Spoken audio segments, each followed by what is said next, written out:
नमस्कार, शीतल की कहानियों में आप सबका स्वागत है। आज की कहानी है सबसे बड़ा पाप। आज नवरात्रि का पहला दिन था, इसलिए माता रानी के मंदिर के बाहर खूब चहल पहल थी। माता रानी की पूजा करने के बाद जब रोशनी मंदिर से बाहर निकली और प्रसाद वितरित करने लगी, तो उसने देखा कि मंदिर के पास ही एक घास फूस का छप्पर बना हुआ था। ये देखकर उसे थोड़ा आश्चर्य हुआ, क्योंकि वह छप्पर उसने वहां पहले कभी नहीं देखा था। कौतूहलवश उसने पास जाकर देखा तो उस छप्पर के नीचे कोने में एक वृद्ध महिला बैठी हुई थी, जिसके चेहरे पर झुर्रियों का एक जाल सा था। वक्त के थपेड़ों ने शायद उसकी बूढ़ी आंखों की चमक को गायब कर दिया था। रोशनी ने थोड़ा प्रसाद वृद्ध महिला को भी दिया।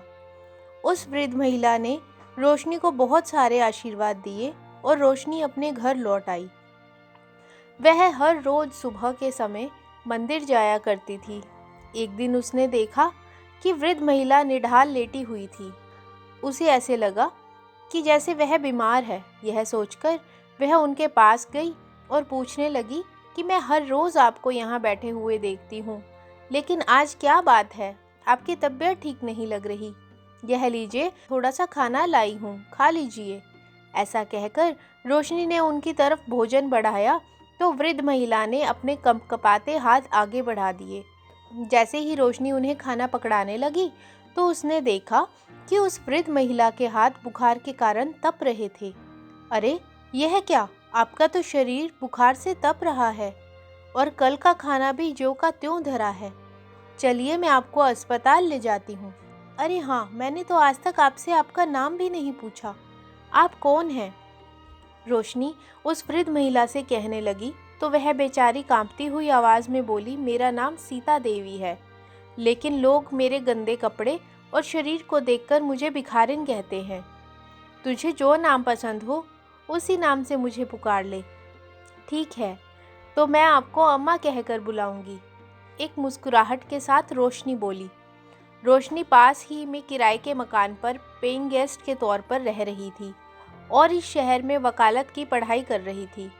उसके घर के पास ही माता रानी का मंदिर था, जहां आते जाते वह बूढ़ी अम्मा को भी खाने के लिए कुछ दे जाती थी।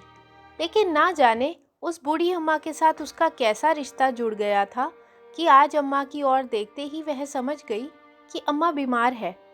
अम्मा की उम्र लगभग 70 वर्ष होगी और ज़्यादा चल फिर भी नहीं सकती थी, लेकिन आज वह कुछ ज़्यादा ही कमज़ोर महसूस कर रही थी।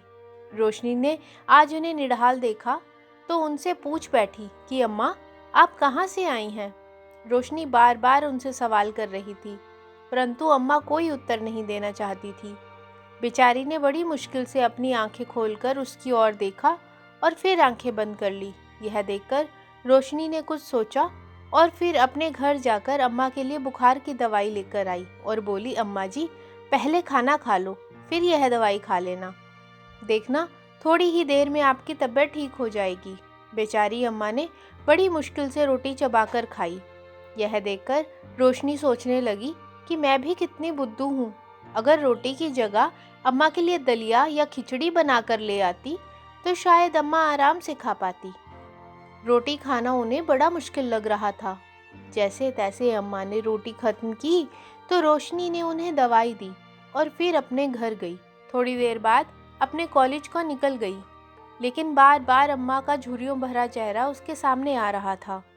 शाम को जब रोशनी घर वापस लौटी तो जल्दी से थोड़ी सी खिचड़ी बनाकर और दवाई लेकर अम्मा के पास पहुंच गई तो देखा कि अम्मा अब उठकर बैठी हुई थी। लगता है बुखार की दवाई ने अपना असर दिखा दिया। अम्मा को बैठे देखकर रोशनी को बड़ी खुशी हुई। पढ़ाई करने के लिए सहेली के घर जाना था, इसलिए जल्दी से वहां से चली गई। अगले दिन जब सुबह मंदिर गई तो जाकर अम्मा के पास थोड़ी देर बैठ गई और बोली, अम्मा, अब आपकी तबीयत कैसी है? कैसा महसूस कर रही हैं आप? रोशनी को देखकर अम्मा का उदासी भरा चेहरा भी थोड़ी देर के लिए मुस्कुरा उठा। फिर अम्मा बड़े प्यार से बोली, बेटी, मेरी इतनी चिंता मत किया करो। तब रोशनी ने कहा, अम्मा, एक बात पूछूं?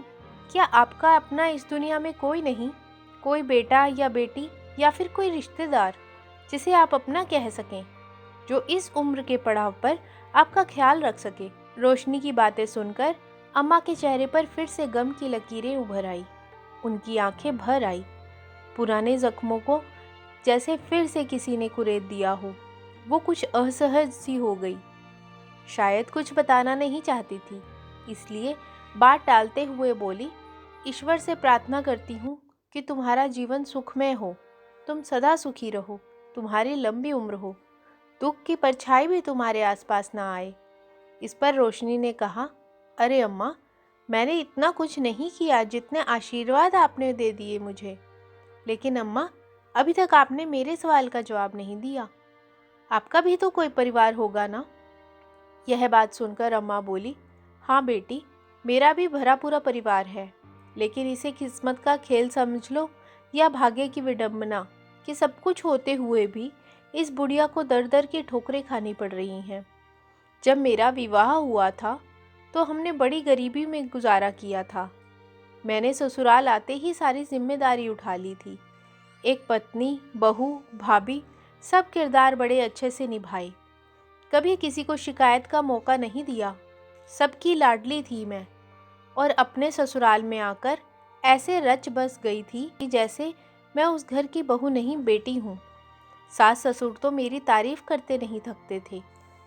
शादी के पूरे 10 साल तक मुझे संतान सुख प्राप्त नहीं हुआ था। 10 वर्ष के बाद भगवान ने मुझे 2 बेटे दिए। मैं तो खुशी से फूली नहीं समाती थी अपने बेटों को देखकर। पैसा भले ही अधिक नहीं था, लेकिन अपने बेटों का पालन पोषण बड़े अच्छे से किया था हम लोगों ने। सास ससुर की बीमारी और सब खर्च मेरे पति अकेले उठाते थे। एक समय के बाद मेरे सास ससुर भी चल बसे। अपने परिवार में हम सब बहुत खुश थे। मैं और मेरे पति हमेशा यही कहते थे कि हम कितने भाग्यशाली हैं। हमने पिछले जन्म में बहुत अच्छे कर्म किए होंगे जो ईश्वर ने हमें 2-2 बेटे दिए हैं। हमारा घर तो बेटे, बहू, पोते पोतियों से भरा रहेगा। मेरे पति की किराने की दुकान थी, जिससे हमारा घर का खर्च आराम से चल जाता था। भगवान की दया से किसी चीज़ की कोई कमी नहीं थी। मेरा बड़ा बेटा पढ़ने में बहुत होशियार था, लेकिन उसे दुकान पर बैठना बिल्कुल भी पसंद नहीं था। तो उसके बाबूजी ने अपने जीवन की बहुमूल्य पूंजी उस पर खर्च करने में ज़रा भी संकोच नहीं किया। उसे बड़े शहर में भेजकर अच्छी उच्च शिक्षा दिलाई और देखते ही देखते वह इंजीनियर बन गया। लेकिन उसके बाद वह बड़े शहर का ही होकर रह गया। अपने पसंद की एक अमीर लड़की से उसने शादी कर ली और फिर तो जैसे हम सबको भूल ही गया। अपने घर आना छोड़ ही दिया उसने। यह सुनकर रोशनी को बहुत दुख हुआ और कहने लगी, अच्छा अम्मा, और आपका दूसरा बेटा, उसके बारे में तो कुछ बताइए। फिर अम्मा ने कहा, दूसरा बेटा पढ़ने में इतना अच्छा नहीं था, लेकिन रंग रूप में सुंदर था। तब उसके बाबूजी ने उसे अपने दुकान पर बैठने को कहा तो उसने हमारी एक न सुनी, उल्टा हमें ही 10 बातें सुना दी कि आप लोग तो चाहते ही हैं कि मैं जीवन भर आप लोगों की सेवा ही करता रहूं। बड़े भैया को तो आपने इतनी ऊंचाई पर पहुंचा दिया और मुझे इस छोटे से कस्बे में रहने को कह रहे हैं। इतना कहकर मेरा छोटा बेटा भी दूसरे शहर में जाकर नौकरी करने लगा और धीरे धीरे उसने भी आना जाना कम कर दिया। हम लोगों ने उसके लिए अपनी पसंद की लड़की देखनी चाही तो उसने साफ इनकार कर दिया और अपनी पसंद की एक मॉडर्न लड़की से कोर्ट में जाकर कोर्ट मैरिज कर ली। हमें तो उसने केवल खबर पहुंचा दी थी कि उसने शादी कर ली है। पर्व त्योहार पर भी जब उसे बुलाते तो आता नहीं था। एक रोज़ पड़ोसी का बेटा, जो मेरे छोटे बेटे का मित्र हुआ करता था, उसने आकर बताया कि आपका छोटा बेटा तो मुंबई में मॉडलिंग करके खूब कमाई कर रहा है। मुझे उसने अपनी फ़ोटो भेजी थी। इतना कहकर अम्मा बोली, दुनिया में मेरे बेटों ने अच्छी पहचान बना ली, लेकिन जिसने दुनिया से उनकी पहचान करवाई उस माँ को तो उन्होंने दर दर के ठोकरें खाने के लिए छोड़ दिया। बेटों की बेरुखी ने मुझे और मेरे पति को अंदर तक तोड़ के रख दिया था। समय बीतने के साथ साथ वह शरीर से ज़्यादा मन से बीमार रहने लगे थे। दिन रात अपने बेटों की याद में डूबे रहते थे, ना खाते थे ना पीते थे। धीरे धीरे उनकी ऐसी हालत हो गई कि उन्होंने दुकान पर जाना भी बंद कर दिया। बस अपने बेटों की तस्वीर को निहार निहार कर दिन रात रोते रहते थे। एक रोज़ मैंने अपने दोनों बेटों को फ़ोन किया और कहा कि तुम्हारे बाबूजी की तबीयत बहुत ख़राब है और तुम्हें दिन रात याद करते रहते हैं। एक बार उनसे जाकर मिल लोगे तो उन्हें थोड़ा सहारा हो जाएगा, उनके मन में जीने की आस जगेगी। इस पर बड़े बेटे ने रूखे स्वर में कहा, माँ, आप भी कैसी बातें करती हैं? आपको मालूम नहीं कि मैं यहाँ पर कितना व्यस्त रहता हूँ। अगर मैं 2 दिन के लिए भी अपना काम छोड़ दूँगा तो मालूम है कितना नुकसान हो जाएगा। अब बाबूजी से मिलने के लिए मैं अपना इतना नुकसान करवा बैठूं, मैं इतना भी बेवकूफ़ नहीं हूँ। और दूसरा बेटा बोला कि मेरे पास बिल्कुल भी वक्त नहीं है, मेरी पत्नी भी नौकरी पर जाती है तो मुझे घर और बच्चों के लिए समय निकालना पड़ता है। ऐसा कहकर छोटे बेटे ने भी बल्ला झाड़ लिया। और फिर एक दिन ऐसा आया जिसकी मैंने कल्पना भी नहीं की थी। बेटों की याद में वह दुनिया छोड़कर चले गए और मुझे अभागन को इस क्रूर दुनिया में अकेले छोड़कर नए सफ़र पर निकल गए। भाग्य की विडंबना तो देखो, 2 बेटों के होते हुए भी अपने पिता की अर्थी को कंधा देने के लिए कोई नहीं आया। यह काम भी आसपास के लोगों ने किया। शायद उनके नसीब में यही लिखा था। जैसे जैसे उनकी चिता जल रही थी, वैसे वैसे मेरा मन भी अंदर तक जल रहा था। मन ही मन यह सोचकर हैरान हो रही थी कि क्या इसी दिन के लिए भगवान ने मुझे 2 बेटे दिए थे। ऐसे बेटों का होना या ना होना तो जैसे एक ही है। इतनी फूटी किस्मत थी कि पिता की मौत पर भी एक भी बेटा आंसू बहाने नहीं आया। घर आकर अपने पति की तस्वीर के सामने बैठकर मैं फूट फूट कर रोई कि अब मैं अकेली इस घर में कैसे रहूँगी। अब मैं किसका इंतज़ार करूँगी? कौन खाना खाने के लिए आएगा? कौन मुझे बार बार चाय बनाने के लिए कहेगा? अपने पिता की 13वीं पर 2 बेटे आए थे। उनसे मिलकर मैं खूब रोई। दिल को एक सुकून भी मिला कि चलो कम से कम मुझसे मिलने तो आए।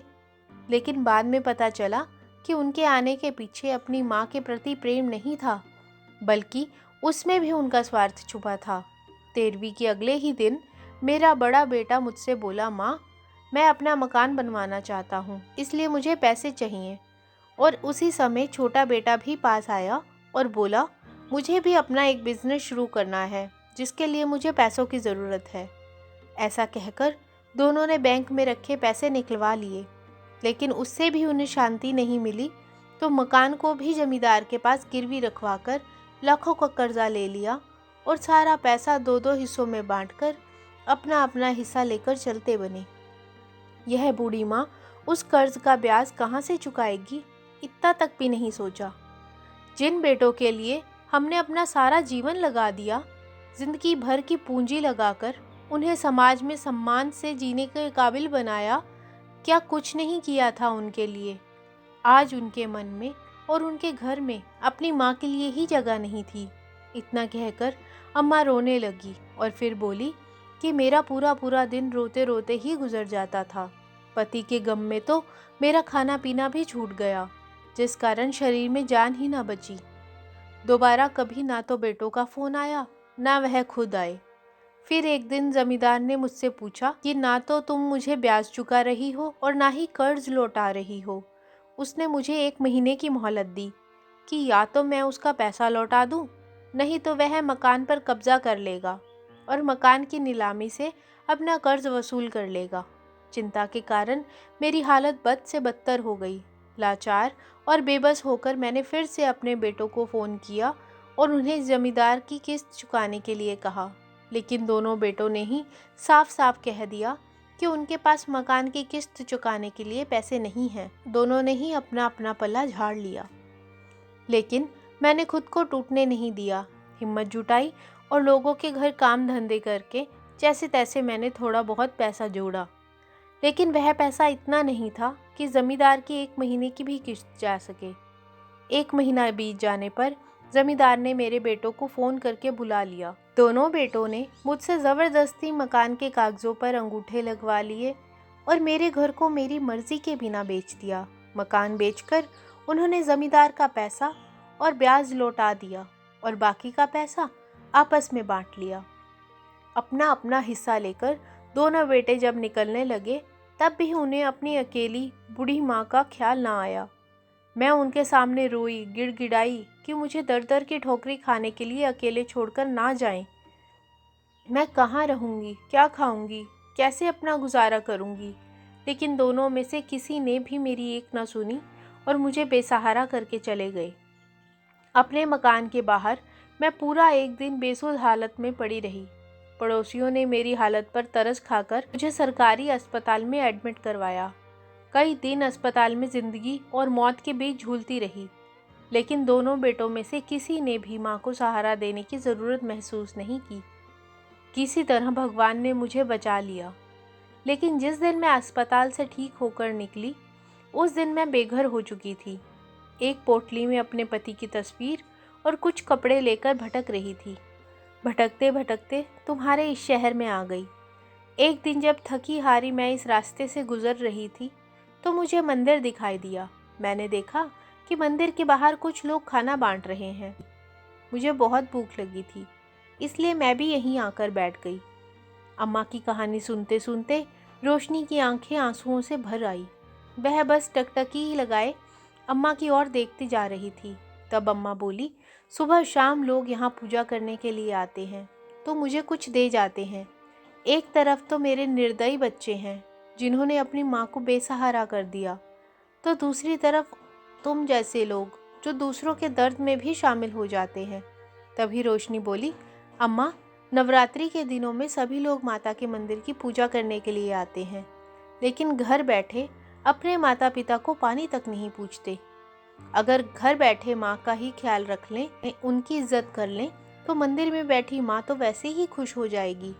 जिस समय अम्मा अपने जीवन की सारी कहानी रोशनी को बता रही थी, तो रोशनी अपने फ़ोन से उनकी वीडियो बना रही थी। अम्मा की बातें सुनकर रोशनी ने कुछ सोचा। जब रोशनी अपने घर पहुंची, तभी उसके माता पिता का फ़ोन आया। रोशनी ने उन्हें तुरंत उससे मिलने के लिए बुला लिया। तुरंत आने की बात सुनकर रोशनी के माता पिता कुछ हैरान रह गए, परंतु फिर यह सोचकर कि बेटी उदास हो गई होगी, वे अगले दिन ही उसके पास पहुंच गए। रोशनी के पिता दीनानाथ जी एक बहुत बड़े वकील थे। जैसे ही उसके माता पिता घर आए तो रोशनी ने उन्हें अम्मा का वीडियो दिखाया। वो वीडियो देखते ही रोशनी के पिता दीनानाथ जी हक्के बक्के रह गए और बोले, यह कैसे हो सकता है। तभी रोशनी अपने पिता को प्रश्नवाचक नज़रों से देखने लगी तो उसके पिता बोले, बेटा, मुझे लगता है कि मैं इन्हें जानता हूँ। ये कहाँ रहती हैं? मुझे इनके पास ले चलो, मैं इनसे मिलना चाहता हूँ। पिता की बात सुनकर रोशनी बहुत खुश हुई। जब रोशनी के पिता अम्मा से मिलने के लिए उनके पास पहुँचे तो वे उन्हें देखते ही रह गए। अम्मा की दशा देखकर उनकी आंखों से आंसू बह निकले। अनायास ही उनके मुंह से निकल आया, काकी आप? अपने पिता के मुंह से यह शब्द सुनकर रोशनी भी अचंभित रह गई। तभी रोशनी के पिता बोले, रोशनी, जब मैं छोटा था तो हम लोग गांव में रहा करते थे, तो काकी हमारे पड़ोस में ही रहती थी। मेरी माँ की बहुत अच्छी सहेली हुआ करती थी, मुझे बहुत प्यार किया करती थी। जब भी मैं उनके घर जाता था तो मुझे तरह तरह के व्यंजन खिलाती थी। लेकिन फिर काम के चक्कर में हम शहर में आ गए और अपनी ही ज़िंदगी में व्यस्त हो गए, इसलिए उसके बाद काकी से मिलना ही नहीं हुआ। दीनानाथ जी अम्मा के पास जाकर उनका हाथ पकड़कर बोले, काकी, आपने पहचाना मुझे? याद है आपको बचपन में मैं कितना तंग किया करता था। आपके घर आकर आपकी मिट्टी की हांडियाँ फोड़ देता था तो आप मेरे पीछे दौड़ा करती थी और कहती थी कि तेरी शिकायत मैं तेरी माँ से करूँगी, लेकिन कभी शिकायत नहीं करती थी। दीनानाथ जी के इतना कहने पर अम्मा काफ़ी देर उन्हें देखती रही और फिर बोली, तू दीनू है ना, राधा का बेटा? ऐसा कहते हुए अम्मा ने दीनानाथ जी के चेहरे को अपने हाथ में लेकर उनका माथा चूमा तो उनकी भी आंखें भर आई। अम्मा के मना करने के बावजूद भी दीनानाथ जी उसी समय उन्हें घर लेकर आ गए और उन्होंने उनकी अपनी माँ की तरह सेवा की, उनके खाने पीने का ख्याल रखा। कुछ दिनों में अम्मा की तबीयत बिल्कुल ठीक हो गई। एक दिन रोशनी अम्मा के पास आई और कुछ कागज़ दिखाते हुए बोली, अम्मा, मुझे लगता है अब आपको चुप नहीं बैठना चाहिए, आपको अपने बेटों के खिलाफ कार्यवाही करनी चाहिए। तब अम्मा बोली, नहीं बिटिया, मैं अपने बच्चों के खिलाफ कैसे कोई कार्यवाही कर सकती हूँ। तभी पीछे से दीनानाथ जी बोले, काकी, यह लड़ाई पैसों की नहीं बल्कि एक माँ के आत्मसम्मान की है। मैंने देखा है कि आपने कितना त्याग करके अपने बच्चों को पढ़ा लिखा कर इस काबिल बनाया कि आज उनके पास किसी चीज़ की कोई कमी नहीं है। फिर भी वह अपने बीमार पिता को वक्त नहीं दे पाए, अपनी बूढ़ी माँ को अपने पास नहीं रख पाए। लानत है ऐसे बच्चों पर। आपको देखकर दूसरे लोगों को भी प्रेरणा मिलेगी कि अपने जन्मदाताओं को इस तरह बेसहारा कर देना बिल्कुल गलत है। दीनानाथ जी के कहने पर अम्मा ने हामी भर दी। कुछ ही दिनों में दोनों बेटों के पास नोटिस पहुंच गया। तो नोटिस देखकर उनके पैरों तले ज़मीन खिसक गई। छोटे ने अपने बड़े भाई को फ़ोन किया और बोला, भैया, माँ तो मर चुकी थी ना, तो फिर यह नोटिस हमें किसने भेजा? छोटे की बात सुनकर बड़ा बोला, कैसी बहकी बहकी बातें कर रहा है तू? मरकर भी कोई कभी जिंदा हुआ है क्या? तुमने ही तो मुझे वीडियो भेजी थी जब माँ घर के बाहर ही मरी हुई हालत में पड़ी हुई थी। बहुत सारे लोग उनके आसपास थे। तब छोटे ने कहा, नहीं भैया, सच में मेरे पास नोटिस आया है। अभी ये बातें चल ही रही थी कि दूसरे बेटे के पास भी नोटिस पहुंच गया। तब बड़ा बेटा बोला, चलकर देखना तो पड़ेगा कि यह नोटिस किसने भेजा है। दरअसल जब अम्मा बीमार और बेसुध हालत में सड़क किनारे पड़ी हुई थी तो उनकी यह हालत देखकर वहीं आस पड़ोस के लोग जमा हो गए थे और तरह तरह की बातें करने लगे। कुछ लोगों को ऐसा भी लगा कि उनके प्राण ही निकल गए हैं और उनमें से ही किसी ने वीडियो बनाकर उनके छोटे बेटे के पास भेज दी थी। 2 दिन बाद जब कोर्ट की तारीख थी तो दोनों बेटे कोर्ट में हाजिर हुए। अपनी माँ को सामने देखकर उनके पैरों तले ज़मीन खिसक गई थी। कभी वह अपनी माँ को देखते तो कभी एक दूसरे को देखते। उधर अम्मा की एक पल को तो अपने बेटों को देखकर आंखें भर आई। ममतावश वह अपने बेटों को गले लगाना चाहती थी, लेकिन दूसरे ही पल उनकी आंखों में अपने बेटे की करतूतों को याद करके गुस्सा दिखाई देने लगा। तभी बड़ा बेटा बोला, आपको शर्म नहीं आई? आपने हमारे खिलाफ कोर्ट का नोटिस जारी करवाया। अरे पैसे चाहिए थे तो मांग लेती, कम से कम हमारा नाम तो खराब न करती। तभी दूसरा बेटा बोला कि अगर पैसे की इतनी ही भूख थी तो किसी के घर में काम कर लेती या फिर किसी वृद्धाश्रम में चली गई होती, हमें यह दिन तो न देखना पड़ता। अम्मा के सब्र का बांध अब टूट चुका था। बेटों की बातें सुनकर उनके गुस्से का ज्वालामुखी फूट पड़ा।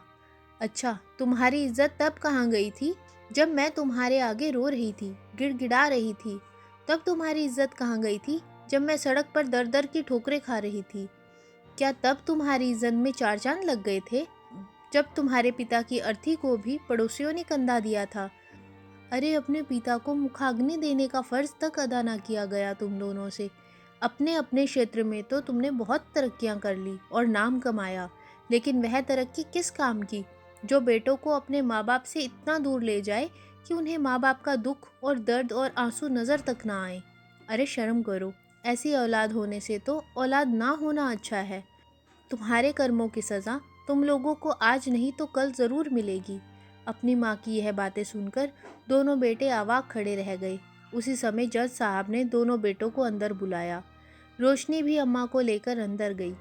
पूरा मामला सुनने के बाद जज साहब ने फैसला सुनाया कि एक निश्चित समय पर एक निश्चित राशि दोनों बेटों के द्वारा अपनी माँ को दी जाएगी और दोनों बेटे बारी बारी से पूरे सम्मान के साथ अपनी माँ को अपने पास रखेंगे और यदि वे ऐसा करने में असफल रहते हैं तो उनके खिलाफ कार्रवाई की जाएगी। यह फैसला सुनते ही दीनानाथ जी खुश हो गए और रोशनी तो खुशी के मारे अम्मा के गले ही लग गई। अम्मा को गले लगाते हुए रोशनी बोली, अम्मा, आप जीत चुकी हैं।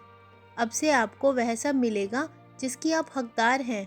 आपको हर महीने आपके बेटे पैसा देंगे और पूरे सम्मान के साथ अपने पास रखेंगे। लेकिन आप चिंता मत करो, मैं समय समय पर आपसे मिलने आती रहूँगी। सब कुछ ठीक हो जाएगा। रोशनी यह सारी बातें कहती जा रही थी, लेकिन उसी समय रोशनी ने महसूस किया कि अम्मा के शरीर में तो जान ही नहीं थी। उसने जैसे ही अम्मा की ओर देखा तो वह हैरान रह गई। बैठे बैठे ही अम्मा की आंखें पथरा गई थी और शरीर में कोई हरकत ही नहीं थी। अचानक रोशनी के चेहरे की खुशी और आंखों की चमक गायब हो गई जब उसे एहसास हुआ कि अम्मा तो इस निर्दयी दुनिया से कूच कर चुकी थी। केस तो अम्मा जीत चुकी थी, लेकिन अपने बेटों के घर जाने से पहले ही उन्होंने अपने प्राण त्याग दिए। उनके बेटों को तो लगा कि माँ ने कोर्ट में घसीटकर हमसे बदला ले लिया, लेकिन उस माँ के ऊपर क्या बीती होगी यह वह नहीं जानते थे।